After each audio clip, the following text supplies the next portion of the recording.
আসসালামু আলাইকুম ওয়া রাহমাতুল্লাহি ওয়া বারাকাতুহু। একটি বিশেষ ঘোষণা। আপনাদের প্রাচীনতম প্রাণপ্রিয় দ্বীনী কওমি প্রতিষ্ঠান তথা দারুল উলুম সোনামুরা রাঙ্গামাটিয়া মাদ্রাসা,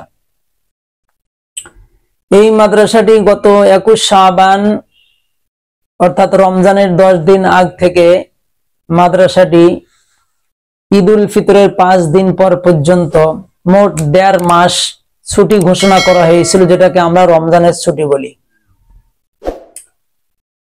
তাই আমরা আল্লাহ তাআলার রহমতে সুস্থভাবে আমরা অনেকেই বাড়ি ঘরে বিবাহ অন্য জায়গায় গিয়ে আমরা এই ছুটিগুলো কাটিয়েছি। ছুটির দিনগুলো কাটিয়ে আবারও আমরা আমাদের লেখাপড়ার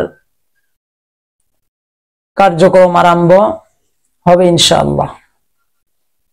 6 শাওয়াল রোজ শনিবার তথা আগামী শনিবার থেকে আমাদের লেখাপড়ার কার্যক্রম, মাদ্রাসার যাবতীয় কার্যক্রম ইনশাআল্লাহ আবারও আরম্ভ হতে চলছে। তাই আমি আমাদের যারা ছাত্রবৃন্দ আছে তাদের অভিভাবকদেরকে বলতেছি, আপনারা আপনাদের ছেলে, আপনাদের ভাতিজা, আপনাদের নাতি, আপনাদের ভাগিনা যারাই আপনাদের অধীনস্থে আছে, আপনারা যারা অভিভাবক আছেন, আপনারা সময় মতো আগামী শনিবার, আমি আবারও বলছি আগামী শনিবার আপনারা মাদ্রাসায় সন্তানগুলোকে পাঠিয়ে দিবেন, ছাত্রগুলোকে আপনারা পাঠিয়ে দিবেন। আর একটি ঘোষণা হলো যে ওই দিন থেকে আমাদের নতুন ছাত্র ভর্তির কাজ আরম্ভ হবে ইনশাআল্লাহ।